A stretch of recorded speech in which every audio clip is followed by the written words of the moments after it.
We're here because free speech is under attack. We're here because people are being convinced that socialism works. We're here because people are being judged guilty until proven innocent. We are fighting back with facts. This is not a safe zone, so buckle up, Buttercup. This is the raw, naked truth.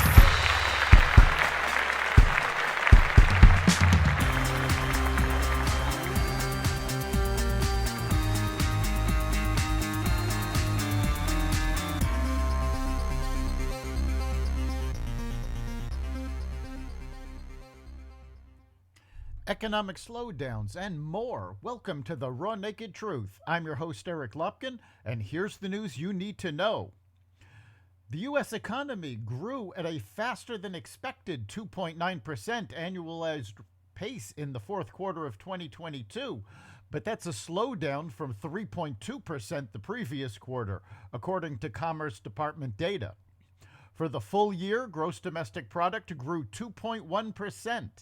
The data showed weakening demand among consumers and other red flags indicating ongoing risk of a recession later this year. The data also suggests that the Federal Reserve's aggressive interest rates are slowing the economy as intended in the central bank's fight against high inflation.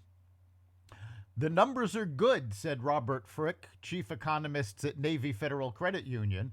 We shouldn't expect them to be fantastic because the economy is slowing down.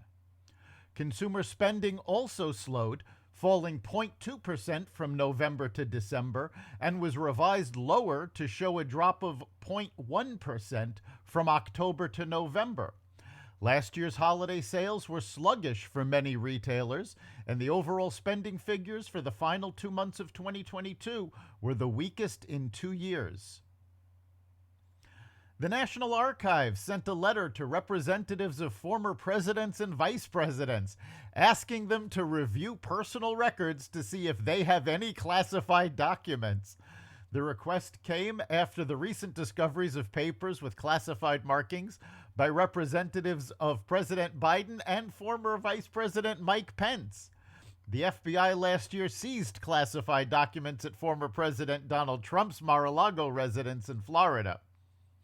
Freddie Ford, chief of staff to former President George W. Bush, told the archives that Bush aides remain confident they have no classified material. Spokespeople for former Presidents Trump, Obama, and Clinton, and former Vice Presidents Pence, Dick Cheney, Al Gore, and Dan Quayle did not immediately comment. All of this brings up the question of why the National Archives is unable to do the job of tracking documents. Representative Adam Schiff, Democrat from California, is attempting to fail upwards. Schiff announced he is running for fellow Democrat Senator Dianne Feinstein's seat in the 2024 election. Progressive Representative Katie Porter has already entered the race to replace the 89-year-old Feinstein, who hasn't said yet whether she will seek re-election. Schiff's announcement came 2 days after House Speaker Kevin McCarthy referenced the continual lies that Schiff told the American people about the now discredited Steele dossier and blocked him from taking his spot on the House Intelligence Committee in the new Congress.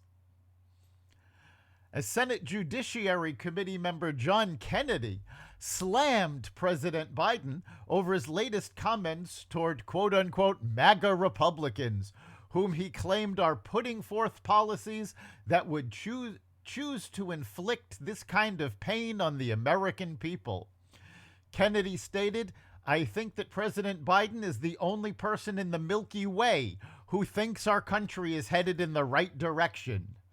Kennedy said, "Look at the facts. Last year, our economy grew at 1%. China's economy was shut down, and it grew at 3%. The U.S. has 13.5% inflation cumulatively. That's what President Biden has given us in 2 years. President Biden says my party and I want to gut Social Security and Medicare and Medicaid, and that's just not true," he said. That's the raw naked truth. You can catch every episode of The Raw Naked Truth at xvadio.com/podcasts, the Apple Podcasts app, Google Podcasts, Spotify, iHeartRadio, Stitcher, Amazon Music, Audible, and other platforms that respect freedom of speech. We'll see you next time.